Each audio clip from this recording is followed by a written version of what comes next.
Entrou, gente? Entrou. Você me põe novamente de co-host?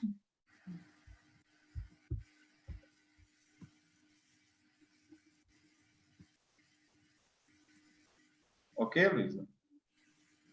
Me põe de co-host? Já está de host. Host. Então, eu vou iniciar a gravação, ok?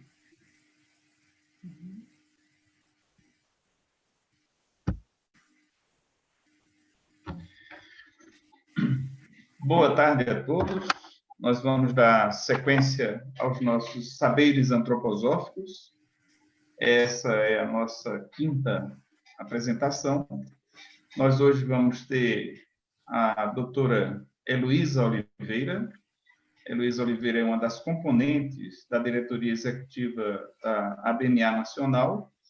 Ela é médica, é formada em otorrinolaringologia e tem a complementação e a formação em medicina antroposófica também. Já foi coordenadora da ABMA do Rio de Janeiro várias vezes e hoje ela trabalha como aconselhadora biográfica e pertence à Trinos Formação Biográfica do Rio de Janeiro. É uma pessoa com vasta experiência no tema e nós temos muito prazer de trazer para vocês esse aporte que ela vai dar sobre esse tema que nos é tão caro, as 7 atitudes anímicas. A gente pede que as perguntas sejam feitas via o Facebook, e aí eu deixo com vocês agora a doutora Heloísa Oliveira para dar início à sua apresentação e agradecemos pela presença de todos. Obrigado. Oi, boa tarde a todos. Eu sou Heloísa Oliveira, né? E eu vou falar um pouco para vocês sobre as 7 atitudes anímicas, ou as qualidades planetárias. Essas 7 atitudes, elas são como se fossem, assim, tonalidades da alma, e trazem diferentes atitudes perante a vida, né? No primeiro setênio, a gente tem a constituição física, a informação da constituição física. No segundo, tem os temperamentos. E no terceiro setênio, então, as forças planetárias começam, então, a atuar sobre o ser humano. A partir dos 11, 12 anos, a criança já começa, então, o adolescente, a ter essa expressão da alma humana, né, no mundo, né? E muitas vezes, né, a gente vê uma criança que vem tendo um comportamento, um tipo de ação, de atitude, e quando ela vai chegando nessa idade, ela muda completamente. São exatamente essas atitudes anímicas começando a se manifestar. Muitas vezes, esse comportamento dessa criança pode se intensificar, mas muitas vezes pode mudar completamente. Porque essas influências começam a atuar, então, no corpo das emoções ou corpo astral, e começa a chegar nesse mundo nessa hora, e esse corpo anímico se formando, né? Mas, durante a vida, essas atitudes podem se modificar. Principalmente, elas podem ser trabalhadas, principalmente quando a gente atua no âmbito profissional, no âmbito social, a gente tem como lidar com essas atitudes. O adolescente, ele tem um pensamento próprio, né? Ele começa a ter a individualidade dele, ele começa a trabalhar exatamente essa sua colocação no mundo. E agora ele começa, então, a se manifestar. A alma, então, começa a despertar para o mundo, na puberdade. Mas, a partir, então, desses 14 anos de idade, é aquela pergunta, né? O que atua na gente naquele momento? As atitudes anímicas, elas são super importantes nesse processo de autoconhecimento, de autodesenvolvimento, também para a gente entender o outro, né? Se entender e se aceitar, né? Então, isso é super importante. E também para a gente fazer um mergulho em nós mesmos. E como é que a gente pode tentar traduzir em palavras alguma coisa desse jeito, né? Desse tipo? E para isso a gente vai usar uma linguagem imagética. Vamos usar referências imaginativas. E imagens que podem ser muito úteis para a gente nesse momento são exatamente as imagens da mitologia grega. Elas podem ser bastante interessantes para a gente tentar, então, exemplificar e trazer isso de uma forma mais viva. São 7 tipos anímicos, na realidade são 6, e o Sol, que é o último, 7º, ele seria como se fosse a harmonização, a soma de todos eles. E essas imagens da mitologia greco-romana, vão nos trazer essas qualidades. A Lua, Mercúrio, Vênus, Marte, Júpiter, Saturno e o Sol. Com essa linguagem, com essas imagens, a gente passa a conhecer melhor essas forças que vão atuar na nossa alma, que vão estar presentes no nosso dia a dia, né, de muitas formas. E muitas vezes a gente nem entende muito o que está acontecendo ou por quê. Por exemplo, já passou pela cabeça por que em tantos lugares do mundo a gente encontra mitologias que são diferentes, mas se a gente for olhar mesmo, fazer um estudo comparativo, a gente vê que muitos mitos são bem parecidos, têm muitas coisas em comum, têm arquétipos em comum. E os mitos, eles têm um caráter inconsciente e arquetípico, né? E foram tão bem trabalhados por Jung, por exemplo. Outra coisa também que é importante é que a gente está na época da alma da consciência. E isso vai falar muito sobre a consciência de nós mesmos, né? De mim mesmo, do outro e também do cosmos. Então, segundo a antroposofia, nós somos seres espirituais num caminho de desenvolvimento aqui na Terra, nesse caminho de autodesenvolvimento. E toda a humanidade, ela está nesse processo de desenvolvimento. Então, vai ser o que atua em mim, né, o que atua no outro, como consequência também desse desenvolvimento espiritual. E aí, né, tem aquela frase máxima que era do oráculo de Delfos, né, conhece-te a ti mesmo, que seria assim, no sentido de você sair do básico, né, do superficial, eu sou Heloísa, e fazer aquela pergunta, quem eu realmente sou? Quem é que é a Heloísa? Né? Aquela Heloísa que ela, no mergulho interior, vai tentar descobrir. Então, para a gente se conhecer, a gente precisa fazer esse mergulho para dentro, né?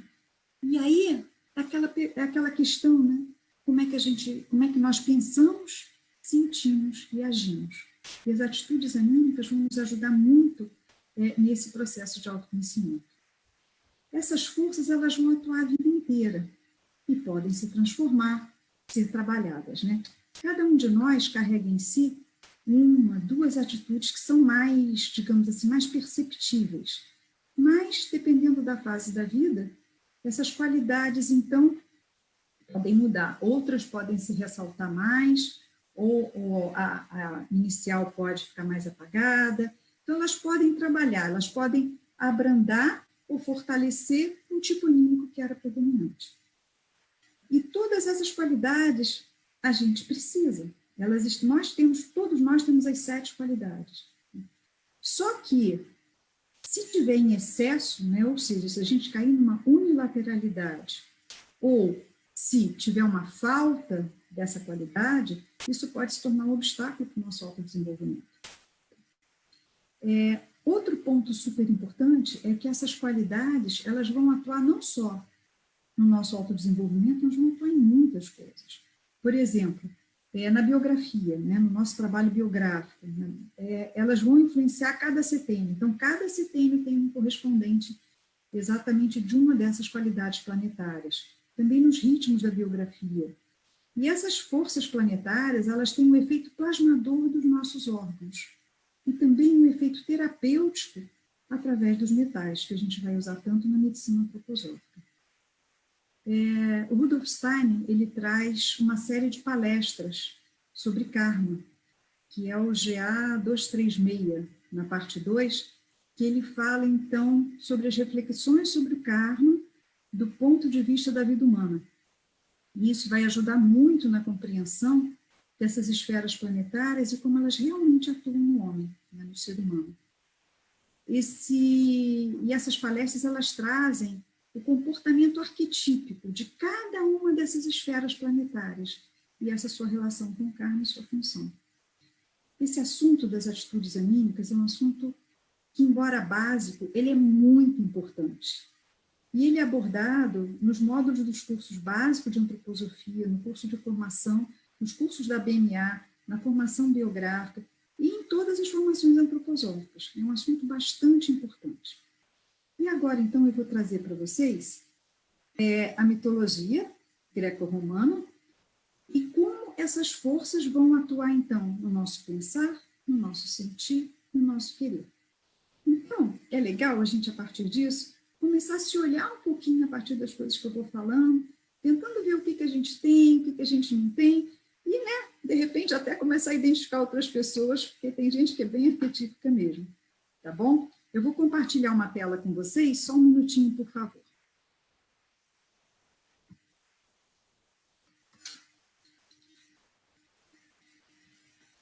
Lu, Paulo, me coloca, por favor, de co-host para eu poder compartilhar.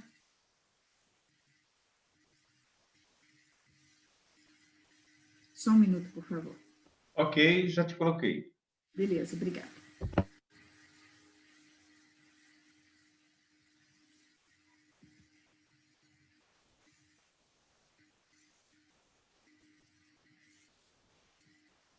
Ok? Tá beleza?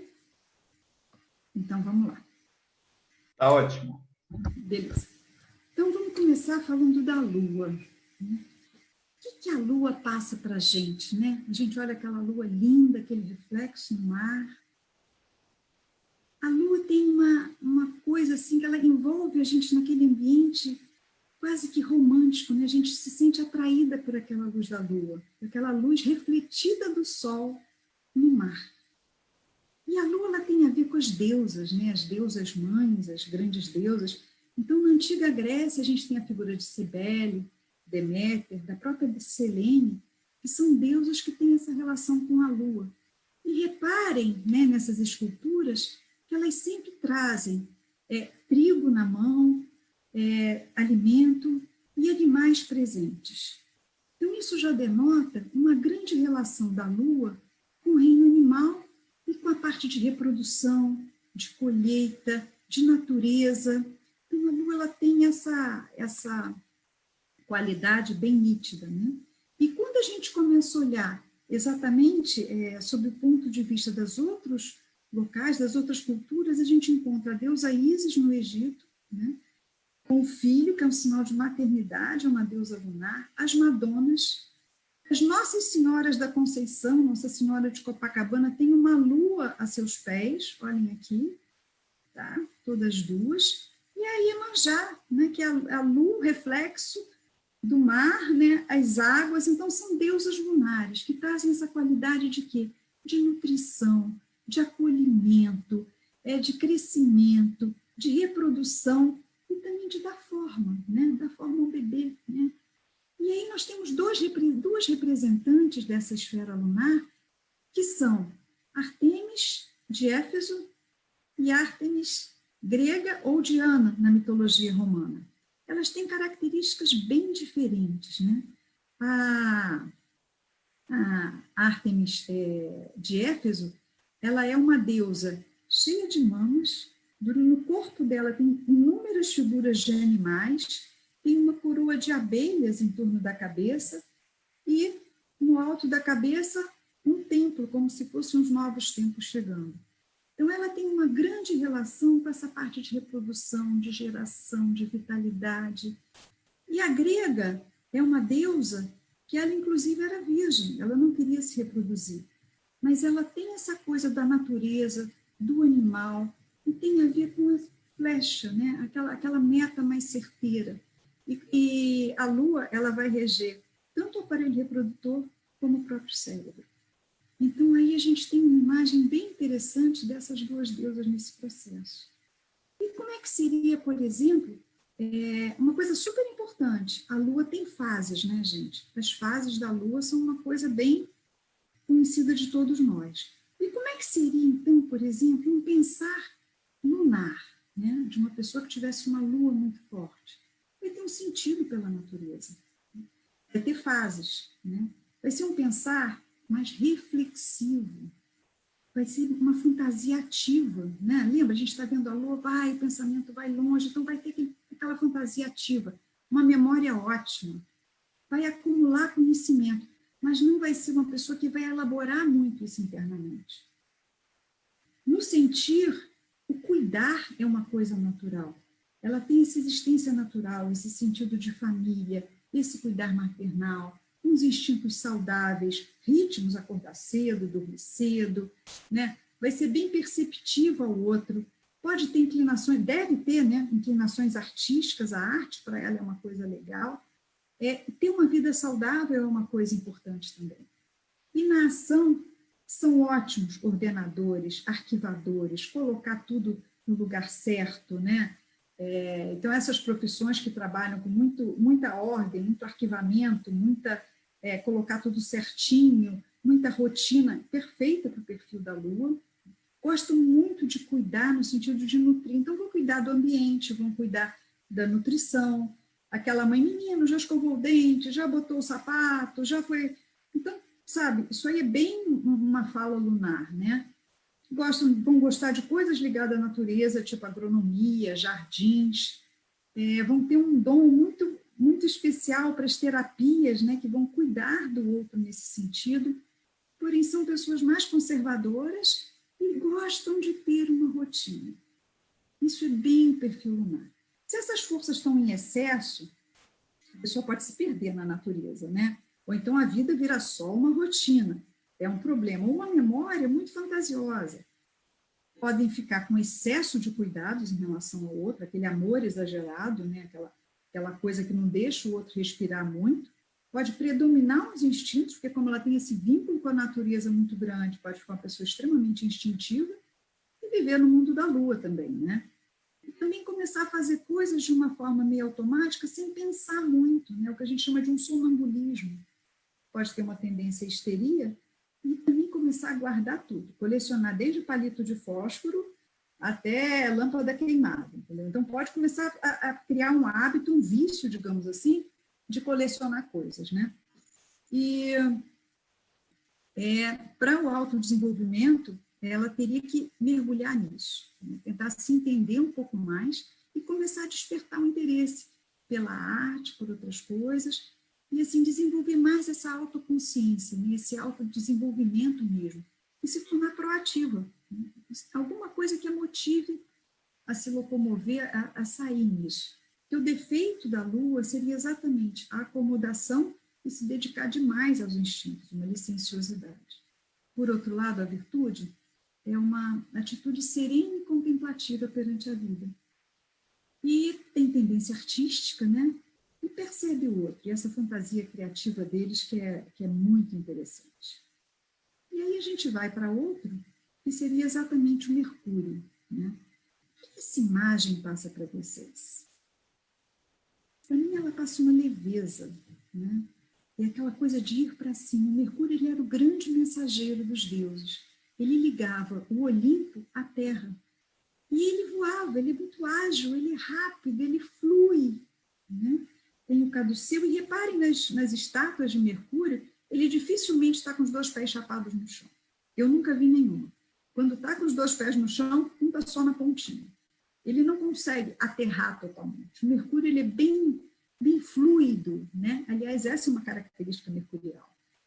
E ele, desde pequeno, ele já apronta. Então, só para vocês sentirem um pouquinho desse perfil mercurial, Apolo tinha um rebanho, né, que ele estava tomando conta, e Mercúrio mal nasceu, enrolado em faixas ainda, né, no ritual iniciático que ele era quando era pequeno, ele foge, vai lá e rouba o gado de Apolo. Ele rouba o gado, ele amarra galhos atrás dos animais, e os animais vão andando e automaticamente vão apagando os rastros. Aí vira aquela comoção, o que aconteceu, quem roubou o gado de Apolo, mas Apolo, ele tinha poderes de adivinhação, poderes mânticos. E ele percebe que foi o Mercúrio, fala com Zeus, moral da história. Mercúrio diz que vai devolver, mas nesse momento, durante esse roubo do gado, ele tinha visto uma tartaruga, pegou a tartaruga, tirou o casco, tinha umas novilhas que ele tirou as tripas, fez uma linda lira, começou a tocar a lira. Quando ele toca a lira, o Apolo se apaixona pelo som da lira. E aí, o que ele faz? Perdoa Mercúrio, dá o gado para o Mercúrio ainda por cima, e aí depois o Mercúrio começa a tocar uma flauta. Essa flauta, esse linx, ele troca pelo caduceu. E ainda pede umas lições de mântica para o Apolo. Então, assim, dá nó em pingo d'água, né? E essa é a figura dele, né? Voando, fluido, tem fluxo, tem velocidade, tem agilidade, ele é criativo, é inovador, gosta sempre de saber tudo o que está acontecendo, up to date em todos os sentidos, né? Novidades é com ele mesmo, sempre ideias novas. Então, assim, como é que seria se pensar? O Steiner fala que o Mercúrio ele está junto com os deuses do pensar associativo, os mestres do pensar associativo. Então, ele pensa por associação, ele faz links, ele faz conexões, ele tem múltiplos interesses, ele é muito inteligente, ele pega no pulo, sabe aquela pessoa que conta piada, ele já entendeu antes que o outro entendesse? Muito criativo, fala com facilidade, tem humor, brinca, solução rápida para tudo. Tá? São extrovertidos no sentir, né? Abertos ao mundo, muito fáceis da gente lidar, muito independentes, se adaptam com muita facilidade, tem uma sedução, ele seduz, ele leva na lábia, né? Ele, agora, pode se deixar impressionar, eles são muito impressionáveis, digamos assim, e tem uma grande capacidade de transformação. No querer, eles são mediadores ativos, são ótimos mediadores, espontâneos, ágeis, têm grande habilidade manual, eles são aqueles que, sabe assim, não tem tempo ruim, não, isso aí a gente resolve, vamos quebrar o obstáculo, vai passando por cima. São super ocupados, práticos, né? O problema é quando isso está em excesso, que ele passa a ser praticamente um camaleão. Pode desenvolver uma curiosidade excessiva, mentir, aquele cara que mete o dedo onde não é chamado, né? Pode usar e abusar de ironia, virar irreverente e só viver aquele momento, porque o Mercúrio ele vive no presente. Agora, pode também ficar instável demais, muito impressionável, irrequieto, hiperativo, mentiroso, né? Virar o próprio 171, né? Digamos assim. No autodesenvolvimento dele, seria desenvolver um relacionamento mais profundo com si mesmo, né? E também com pessoas e situações, se envolver verdadeiramente. Ter um genuíno interesse, né? Trabalhar uma atividade interior, conseguir ter uma atitude mais contemplativa, de repente. Como ele é muito rápido, né? Isso é uma coisa que ele precisa desenvolver.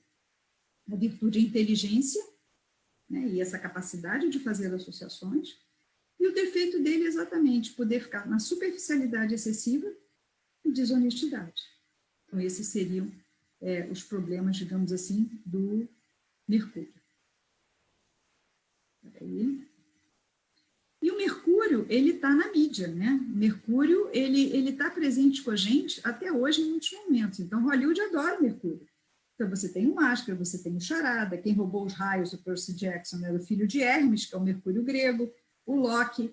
E olha só, Correios, a marca dos Correios é o Mercúrio, borracha que apaga o passado é o Mercúrio, entregas rápidas também é o Mercúrio.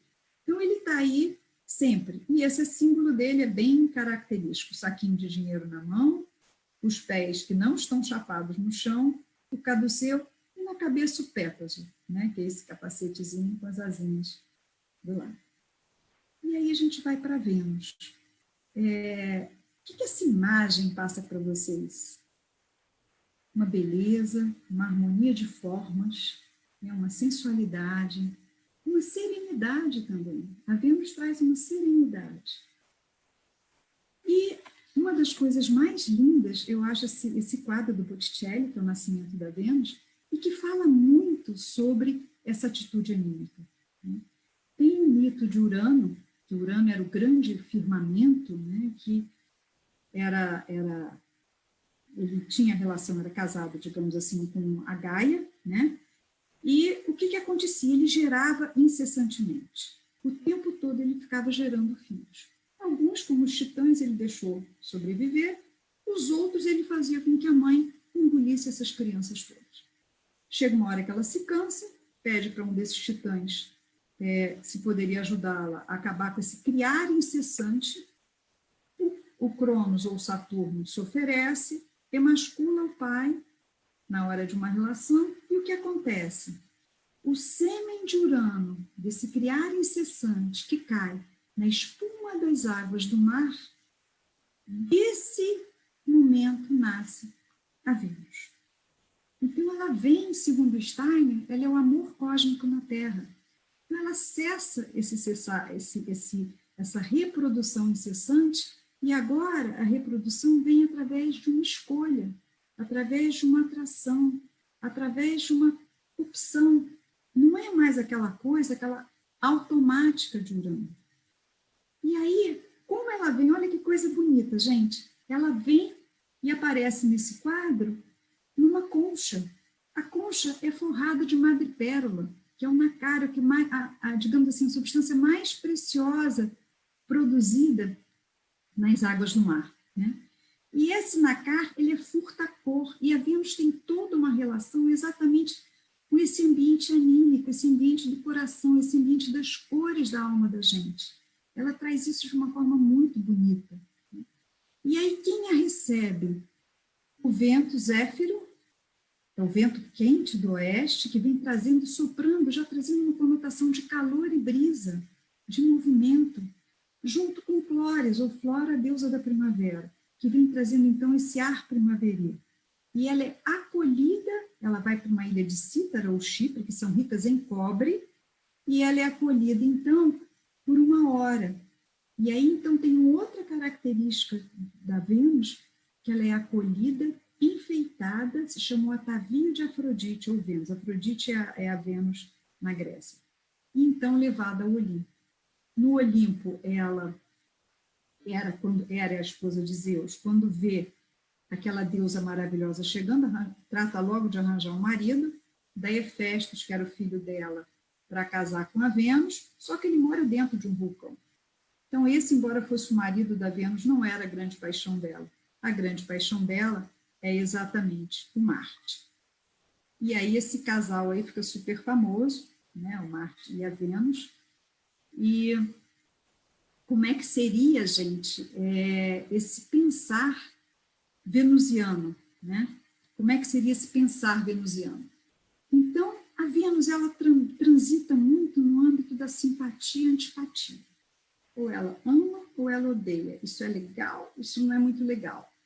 Então, assim, no pensar, ela faz imagens. O Steiner traz, nesse GA 236, uma coisa muito bonita, que é Vênus não se interessa por nada que está no cosmos, mas ela se interessa verdadeiramente pelo que se passa no coração do homem e traduz em imagens oníricas que são permeadas pelo que Marte fala.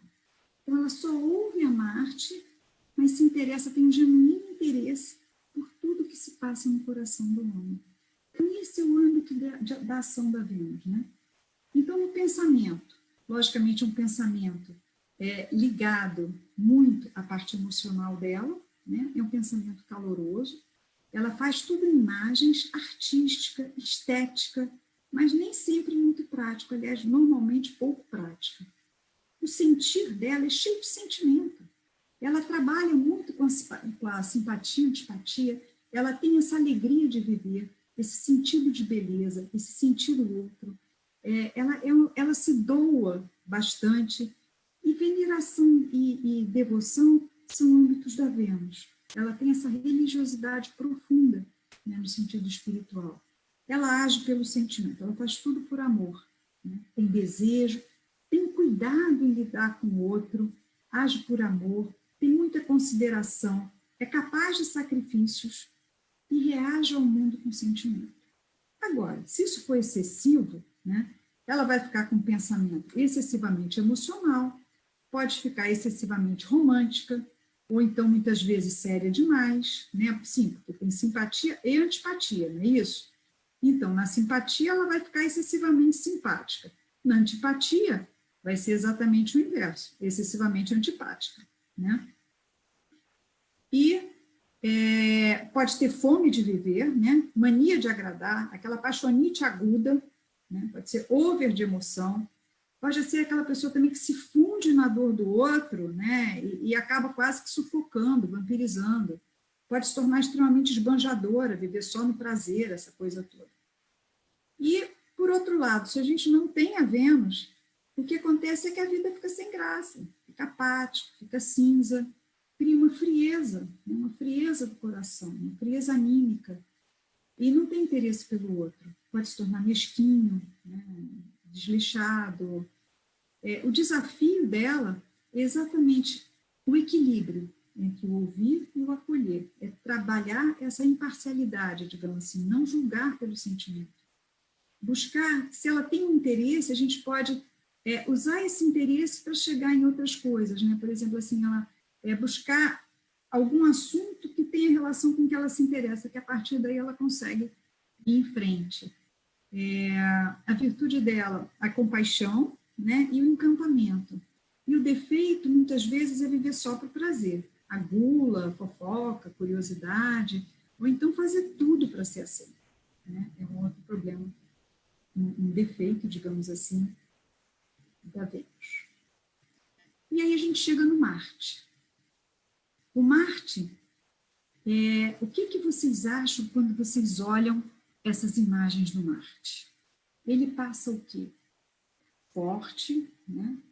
Musculoso, ele passa uma ação, né? Ele passa uma coragem, ele passa um atuar. Ele não parece uma pessoa que tem medo, ele é destemido. Esse Marte aqui do lado direito, ele tem até a cara bem fechada, né? E é interessante a gente saber que na Grécia, as orações não eram para que Marte ajudasse nas batalhas, era para que ele não se metesse, que ele não interviesse, porque ele era tão arrumador de caso, de conflito, que pediam para ele não se meter muito. Mas essa figura de Marte foi extremamente útil no Império Romano. E aí virou um grande general que comandava os exércitos, comandava tudo, aquele deus da guerra, né? E passou a ser até um estrategista, né, em Roma. Só que, com toda a guerra, com todo o espírito bélico, quando ele estava com a Vênus, ele depunha as armas. Ou seja, o amor faz com que as armas se deponham. E esse é o Marte, né? Aquele Marte mais equilibrado. E aí, como é que seria esse pensar desse Marte? Sensato, realista, objetivo, tem a força de ação, tem o dom da fala. O Steiner, ele diz que Marte é o falador cósmico. A fala, ela tem um gênio e um demônio. Ela tanto pode construir como pode destruir. Então, hoje em dia, as grandes batalhas são muito mais, às vezes, pela fala, né? Com a fala, a gente constrói e a gente destrói. E o Marte, então, ele tem esse dom da fala. A sagacidade, o pioneiro, aquele cara que é construtor, que é reformador. No sentir, o Marte é quente e apaixonado. Pode ser violento, ele tem um sentimento próprio, né? É muito independente, ele pode ser belicoso, ele pode ter isso dentro dele, corajoso, ele pode colocar um escudo nas emoções, né? Quem tem o elmo na cabeça, um escudo nas emoções, uma lança na ação. E pode ser bem ambicioso. Na ação, uma vontade, né, imbatível, férrea, né, um homem de ação, lutador, dinâmico, impulsivo, reage super rápido, toma lá da cá, né? É um líder, mas é um líder que comanda. E ele decide, né? Ele tem uma meta, ele parte para dentro, ele conquista. O que vai acontecer depois não é exatamente o problema dele, mas ele conquista, a meta dele é a conquista, né? E isso exige que ele tenha um autodomínio.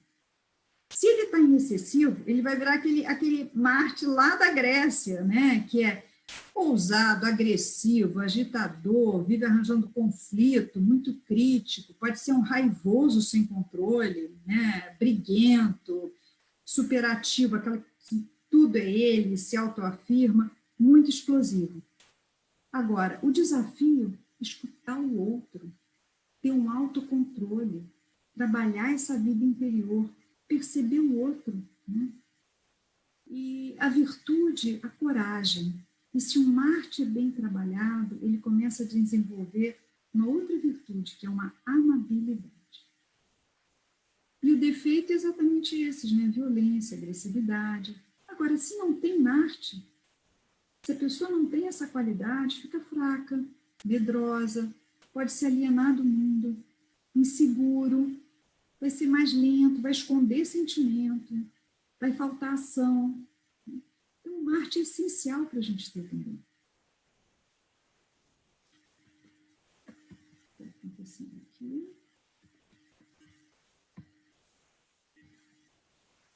E aí a gente vai para Júpiter.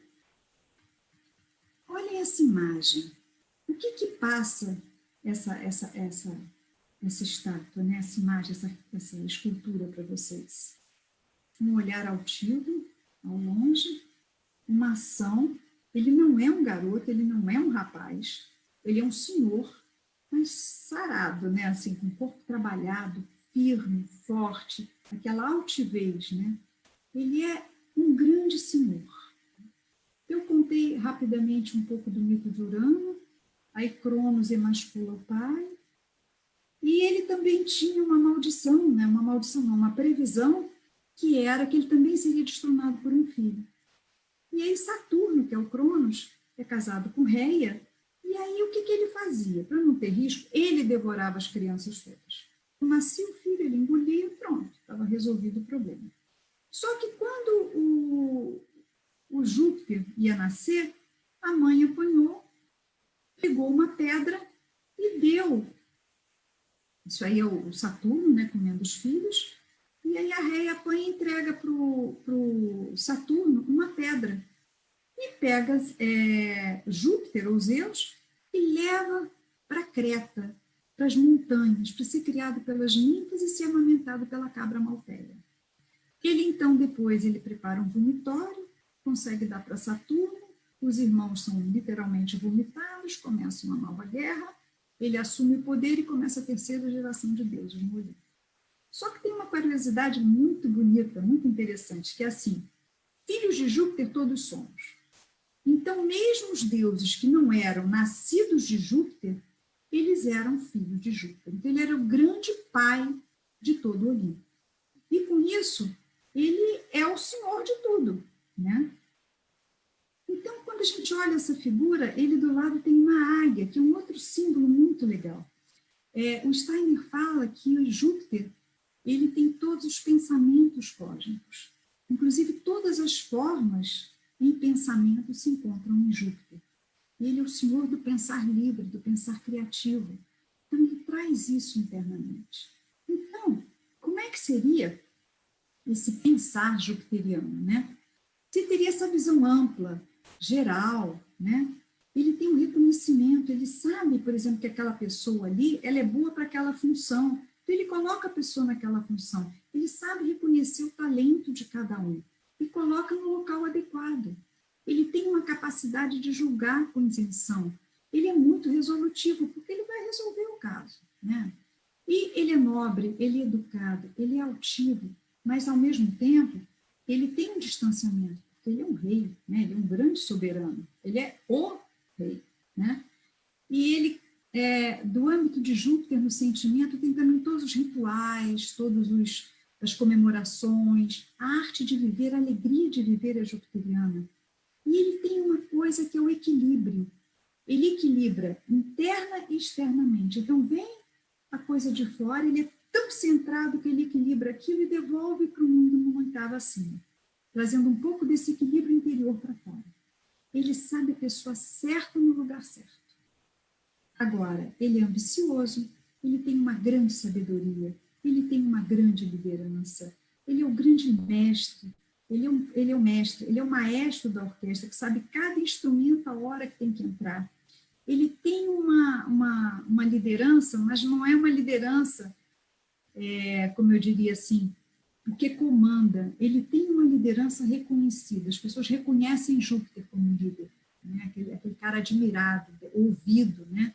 Ele atua firme e com convicção, e ele planeja tudo com muita organização. Se falta o Júpiter, a gente fica com uma dificuldade de ver, fica um cara meio bobo da corte, digamos assim, falta fé, falta esperança, vive na dúvida, né? E fica uma pessoa muito sem planejamento, né? Porque o Júpiter, ele tem aquela atuação cuidadosa também, né? E quando ele está em excesso, ele vai exatamente para a arrogância, fica extremamente arrogante, formal, né? Ou então começa a esbanjar muito. O mafioso é um tipo de Júpiter, né? Exigente demais, ou então aquela pessoa que nada presta, não sei o que ela faz, nada presta. E ele tem assim, como autodesenvolvimento, ele tem que trabalhar a humildade, escutar o outro, né? Porque como ele sabe tudo, ele tem que escutar o outro. Virtudes, o otimismo, a sabedoria, o equilíbrio. O defeito, o grande defeito dele é exatamente a arrogância e a onipotência. E aí a gente vai para Saturno. Saturno é aquela história que eu já contei para vocês aqui algumas vezes. Ele é quem vai, então, fazer, né, a emasculação do Urano, né, e assume, então, o reino todo, né? E ele, se a gente olha para o Cronos, né, ele tem essa figura, assim, extremamente magra, ressequida. Ele é sério. O olhar dele, a gente olha, aquele olhar, assim, para baixo, né? Ele tem essa seriedade, essa sobriedade. Não é uma pessoa que você vai convidar para tomar chopp no final de semana, de jeito nenhum. Ele é aquele cara sério, né? Na dele, totalmente na dele. E ele se remete muito ao passado. Então, ele devorava os próprios filhos para não ser destronado, para não perder o império dele. E essa é a figura dele. Ele com a foice, né, que ele emasculou o pai, e esse ser mais magro, mais sério, sempre olhando para o passado. Então, no pensar, ele vai ser extremamente profundo, minucioso. Ele é um ótimo pesquisador. Uma capacidade de concentração assim incrível. Ele é muito concentrado, mas o pensar dele é bem teórico. Ele consegue olhar à distância, planejar, desde que se remeta ao passado. Então, ele vai ao passado, vê o que aconteceu e ele se projeta para frente. Os conceitos dele são todos muito enrijecidos, muito certinhos. Ele é muito fiel aos princípios. Ele julga também, ele tem uma capacidade de julgamento. Ele tem uma boa memória, né? Ele é profundo, ele tem que lembrar aqueles detalhes todos, né? Autocrítico, sério. Às vezes ele demora um pouco para entender. Por quê? Porque ele tem que remeter ao passado para poder voltar para o presente. Então, ele tem sempre esse movimento de para trás e voltar. E ele pensa sempre a partir do passado. No sentir, ele é fechado. Ele se interioriza, né? Ele é muito resiliente. Ele aguenta, ele suporta coisas assim incríveis. Ele é disposto a sofrer. Não tem tempo ruim assim no sentido. Ele vai passar por isso e ele vai superar. Ele é sério, ele é mais velho, mas ele é constante. Ele não é muito de contato físico, muito autocrítico, mas dentro desse coração tem um calor intenso. Agora, a questão é a gente chegar lá. Ele só se abre se a gente sentir que você tem por ele um genuíno interesse. Sabe? Se você consegue ter esse movimento espiritual de se aproximar genuinamente de coração. E ele é extremamente leal e fiel. No querer, ele é responsável. Se ele acredita, ele vai para frente. Ou seja, se ele acredita, ele atua por um propósito. Então, se ele acredita naquela razão, naquele motivo, naquela meta, ele vai atuar. E com ideias amadurecidas sempre. Ele tem uma certa resistência ao temor. Ele é resiliente, ele é persistente, ele assume o peso, mas, ao mesmo tempo, ele tem um entusiasmo quando ele veste essa camisa, né? E ele chega nessa meta. Custe o que custar, sacrifício o que for, ele vai chegar. Se ele está em exagero, ele pode ficar muito enquadrado dentro de dogmas, de ideologias, ficar inflexível, o mínimo é o máximo, entendeu? Ficar aquele bem sovina quase. Pode ficar com uma autocrítica exagerada, obstinados, aqueles que assim, eles sofrem a dor do mundo, né? Isso é um exagero, tá, gente? Pode se tornar autodestrutivo, né? E, ao mesmo tempo, fazer isso com quem está do lado. Ele não cuida nem dele, nem de quem está junto. E se não tiver Saturno, por outro lado, você não tem foco no pensamento. Você não tem princípios. Fica um tagarela, aquela pessoa que não gosta de sofrer de jeito nenhum. Pode ficar irresponsável, sem persistência. Na tarefa de autodesenvolvimento dele, é exatamente desenvolver esse amor genuíno pelo outro. Porque se ele consegue fazer isso, isso vai gerar dentro dele um calor nesse coração, um entusiasmo, né? E uma cordialidade que são, assim, incríveis. A virtude dele é a lealdade e a profundidade com que ele se dedica às coisas. E o defeito dele é o rancor e o egoísmo. O egoísmo porque ele pode ficar virado só para ele, e o rancor porque, de repente, alguém que não é tão capacitado faz alguma coisa, mas ele, como é muito interiorizado, as pessoas não percebem. E aí ele começa, então, a desenvolver um rancor por aquela outra pessoa.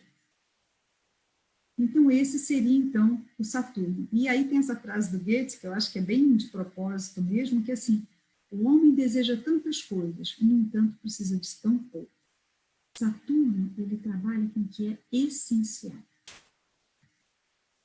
Então, a gente tem o Sol. O Sol, na mitologia greco-romana, ele, no início, era Hélios, depois ele vira Apolo, mas é sempre esse carro puxado por esses cavalos, que trazem o sol no amanhecer. E aí, uma imagem muito bonita é que o sol vem, trazido por Apolo no amanhecer, e de noite Diana, né, ou Ártemis, que a lua sobe aos céus trazendo seu manto de estrelas. E aí os dois irmãos regulam dia e noite. E o Apolo, né, ele é um deus solar, mas a gente encontra deuses solares, aquilo que eu falei das mitologias comparadas, em várias culturas. Você tem Krishna, você tem Mitra, você tem Surya, você tem Ra, você tem Atum, você tem Oxalá, todos são deuses solares. E tem caráter. Olha, o Surya tem até os cavalos de fogo ali, gente, olha só, ele carro com os cavalos, né? E essa qualidade solar, ela vai juntar todas as outras, mas em equilíbrio e trazendo essa grande harmonia, que sai esse calor e ao mesmo tempo se condensa, né? Então, essa expansão e contração. O Sol, ele faz exatamente essa harmonia, essa mediação. E o tipo solar ideal é o próprio Cristo. Tá? Então, seria um pensar com o coração, aquele pensar que aquece, aquele pensar que faz sentido, aquele pensar que é claro, que tem verdade, que traz um idealismo, uma positividade, uma ação no mundo que tem uma alegria de viver, mas vai buscar o bom em cada um, uma visão positiva do outro, trabalha o altruísmo, magnanimidade, uma coragem, esperança, confiança, são qualidades solares, né? E no querer, uma ação cordial, uma alegre, uma força de ação, mas com generosidade, um atuar criativo e capaz de sacrifício, sim. Agora, existe excesso de sol? Sim, porque aí a gente cai no defeito dele, que onde você tem muita luz, você também pode ter sombra, né? Você tem sombra, e aí pode ser capturado pela sombra. E aí, nesse momento, pode ter inércia, preguiça, né? E se tiver em excesso, fica aquela pessoa deslumbrada com si mesma, eu sou o máximo, eu sou fantástico, né? Tudo de bom me acontece. Excesso de autoconfiança, ou até um esbanjador. Mas se você não tem sol, é o medo, é o negativismo, falta de confiança, desespero, né? Não tem alegria, não assume nada, fica muito avarento. Então, são qualidades solares que são assim extremamente importantes, né, que a gente tem. E aí, o que a gente pode aprender com cada uma dessas qualidades, né? Porque todas elas estão em nós. Então, assim, com a Lua, essa vitalidade na alma, né? Esse espelhamento na Lua, da Lua, ele ajuda no nosso processo de consciência. Ajuda a gente a entender as coisas e ajudar os outros a se verem também, né? O Mercúrio é essa fluidez, superar obstáculo, criatividade. Na medicina, mobilizar as secreções, mobilizar, ele traz movimento, ele traz fluxo. A Vênus, esse calor para a alma, né? Ela acolhe a compaixão. O Marte traz coragem, força.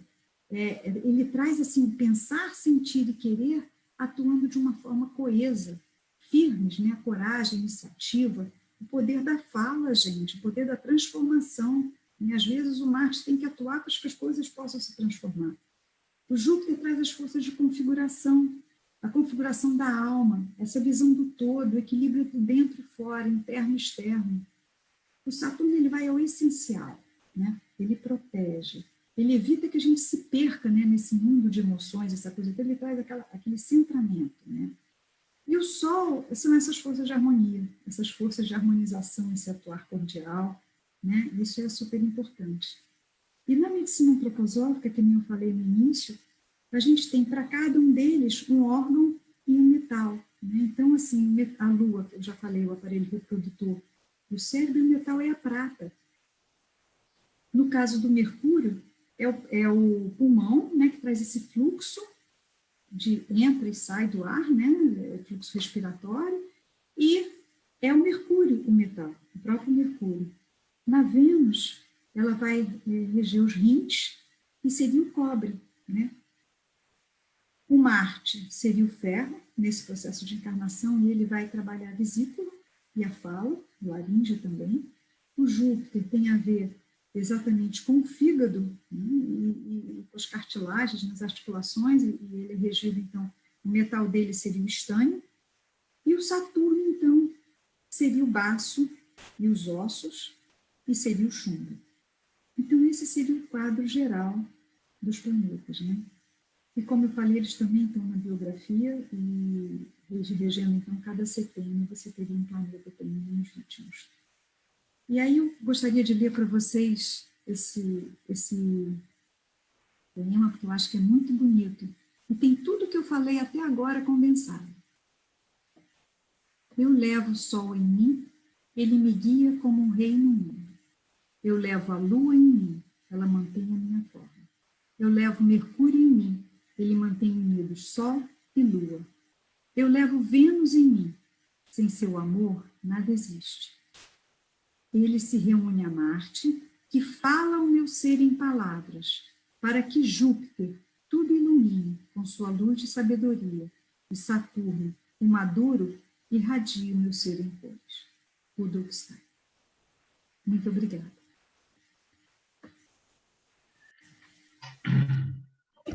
Ok, doutora Luísa, a BNA sinceramente agradece, é impressionante o seu poder de síntese, né? Em tão pouco tempo, trazer um tema tão grandioso, né, dentro da antroposofia. Eu sei que é uma judiação, mas eu te parabenizo porque ficou muito legal, né? E durante a nossa palestra surgiram algumas dúvidas, algumas perguntas que eu vou começar fazendo para você. A primeira é de uma senhora que chama Ana Lúcia Micki, e ela pergunta da seguinte forma: qual a diferença da memória entre Saturno e Lua? Essa foi a pergunta que ela nos fez. Não sei se você quer falar um pouco sobre isso. O Saturno, quer dizer, a memória, normalmente ela vai remeter ao passado, né? Mas a memória da Lua, que a gente fala, é muito ligada à vitalidade, sabe assim, aquela coisa de falta de memória, está faltando vitalidade. Se você não está com uma Lua equilibrada, vai ser difícil você guardar coisas nessa memória, digamos assim, tá? Você vai ficar desvitalizado, você não vai conseguir guardar aquele conhecimento. Então, essa qualidade de guardar na memória, de ter esse conhecimento acessível, né, de ter isso, eu acho que é uma coisa ligada muito a essa força lunar, essa força de vitalidade. Por outro lado, a memória saturnina é uma memória que sempre vai remeter ao passado. Ela não está falando de gravar coisa que agora, assim, ela vai sempre remeter ao passado. Ela sempre leva tudo para ontem, mas não entendeu a diferença? É uma diferença sutil, porque as coisas se misturam, né? Mas, para mim, o Saturno ele é sempre ligado muito a esse arquivamento dessa memória de passado. A Lua ela não precisa voltar ao passado para pensar nas coisas, mas o Saturno sempre vai voltar ao passado. Agora, os dois planetas, tanto a Lua quanto o Saturno, eles são planetas que atuam a partir da força do passado. Porque você tem Marte e Vênus no futuro, Júpiter e Mercúrio no presente, Lua e Saturno no passado. Mas aí são coisas que cresce muito o assunto. Infelizmente, aqui eu acho que não dá para a gente abordar muito isso, mas eu espero ter respondido. Obrigada, Elô. Tem mais uma pergunta da Adriana. Qual a idade que podemos perceber essas qualidades? A partir dos 11 anos. A partir dos 11 anos, porque a criança vem, no segundo setênio ela vai trabalhar temperamento, e aí, teoricamente, a partir dos 14, né, terceiro setênio, começa a ter atuação maior desse corpo astral, mas a partir dos 11, 12 anos, quando começa a chegar aquela puberdade, a criança muitas vezes já começa a mudar esse temperamento, esse comportamento, digamos assim. Tá? Luísa, tem uma pergunta aqui do senhor Paulo Miranda. Ele queria entender por que Mercúrio aparece como símbolo do comércio e dos médicos, Até ele botou uma risadinha. E tem dos ladrões também. Pois é, ainda tem mais essa, né? Deixa a bola com você. E isso é muito legal, né? Porque exatamente entra naquele mito que eu contei. Porque qual foi o primeiro ato que o Mercúrio fez? Roubou o gado de Apolo. Então, aí ele já entra no ladrão. Depois, o que ele fez? Ele negociou, ele trocou o casco de tartaruga, que era a lira, pelo gado, a flauta pelo caduceu. Ele já começou essa coisa de troca, de comércio, né? E o caduceu, ele virou um símbolo, né? No caduceu tem duas serpentes que se equilibram, né? E é um deus da medicina, Mercúrio, porque ele é ligado, então, à cura também. Porque como ele traz uma mobilidade e ele busca um equilíbrio, ele também está relacionado à cura.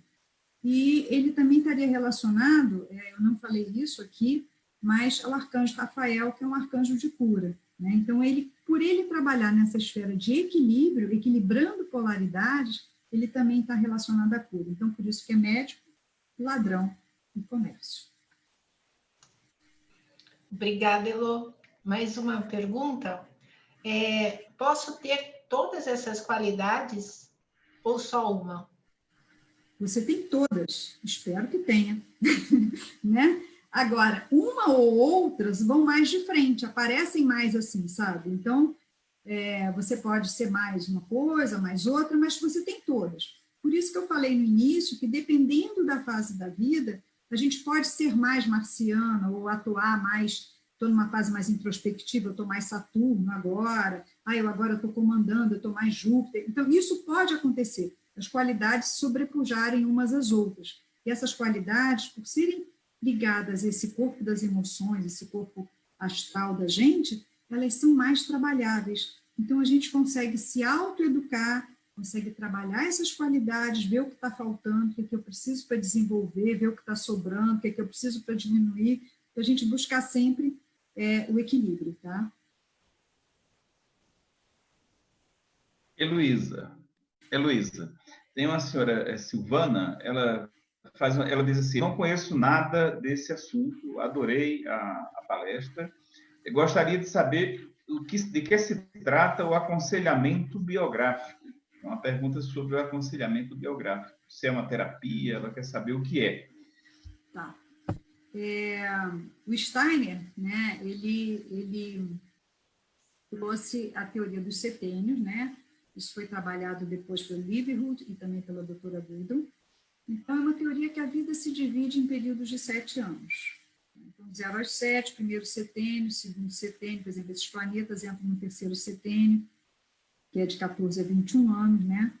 Então, a vida em períodos de 7 anos. No trabalho biográfico, a gente tem uma possibilidade de olhar essa vida, né, como se fosse uma visão jupiteriana, saio do processo e olho de cima, e começo, então, a mapear na minha vida, ver as coisas que aconteceram, buscar as relações entre as coisas, como é que foram as minhas atitudes, os meus comportamentos, as consequências de cada coisa. Então, com isso, a gente consegue ter uma visão mais panorâmica, digamos assim, da própria vida, né? E, muitas vezes, ressignificar coisas, e, a partir daí, ver qual é o fio que segue, o que a gente tem em comum. E aí a gente tem uma percepção maior da gente, da nossa forma de atuar no mundo, da nossa forma de sentir, da nossa forma de pensar, se apropriar mais dessa história de vida, né, da minha biografia, não ser mais vou deixar a vida me levar, mas a partir desse momento, o que eu quero para a minha vida? E a partir daí, então, buscar um futuro que faça sentido para mim. Com isso, o aconselhador biográfico ele atua nesse processo. Tá? Espero ter respondido. Elô, tem mais uma pergunta da Patricar. Qual livro do Steiner fala sobre esse tema? E já tinha uma outra pergunta também, perguntando sobre a literatura a respeito desse tema. Nós aqui temos uma questão, porque assim, não tem um livro que diga assim, esse livro é sobre atitudes anímicas ou esferas planetárias. É cada mesmo, tá? Então, existe essa série do GA 236, que falam as qualidades, tudo isso, mas está em inglês, né? Tem alguma coisa em português, uma outra palestra. Então, isso aí você vai observando, né? Tinha uma apostila antiga lançada pela Associação Sagres, da Gudrun, que falava sobre isso, que eram as atitudes anímicas. A Associação Brasileira de Psicologia Antroposófica também tem uma apostila sobre as atitudes anímicas. Então, é assim, mas não tem um livro, texto que eu possa te indicar a respeito, tá? Heloísa, a Patri é do México, está estudando legal. no México.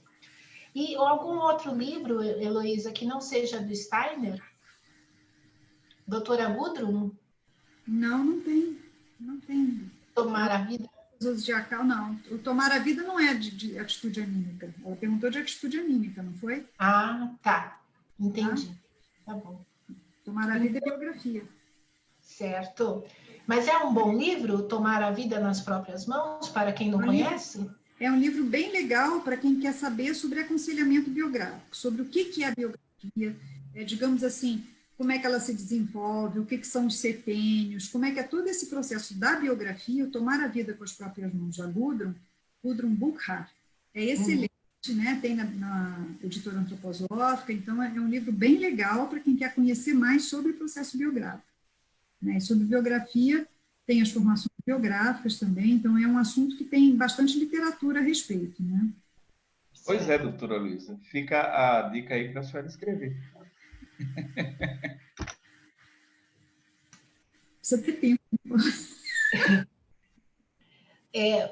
Heloísa, a gente agradece você, né, que já estamos aqui, são 6 horas, mais de 6 horas.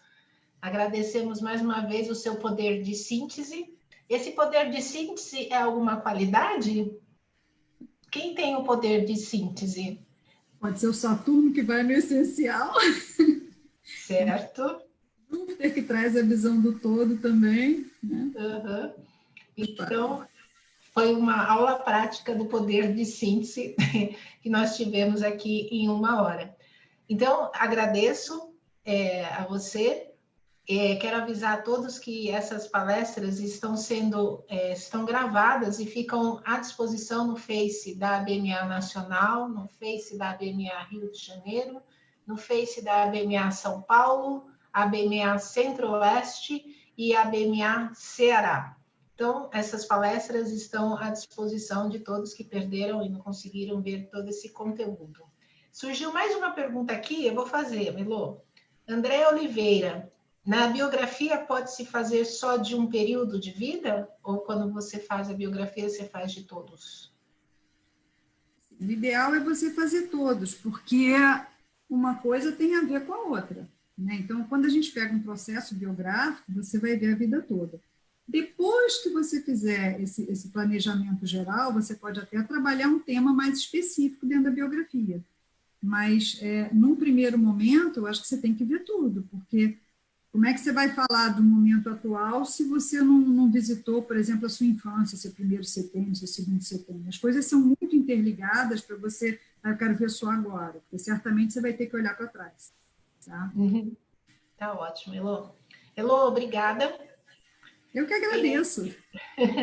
Nós vamos finalizar. Já estamos com a próxima palestra marcada para o dia 5 de agosto, daqui a 15 dias, quarta-feira, às 17 horas, aqui no Facebook da ABMA Nacional, com o Dr. Wagner, pediatra de São Paulo, Wagner Muria, que vai apresentar para a gente um dos temas preciosos da antroposofia, que é o andar, falar e o pensar, os 3 primeiros anos da criança. Então, estão todos convidados. Acompanhem as divulgações, que manteremos esses encontros durante um bom tempo daqui para frente. Obrigada, Elô. Obrigada ao meu colega Paulo. Obrigada a todos. Obrigada. Obrigado a todos, uma boa noite. Boa noite. Você tira o link?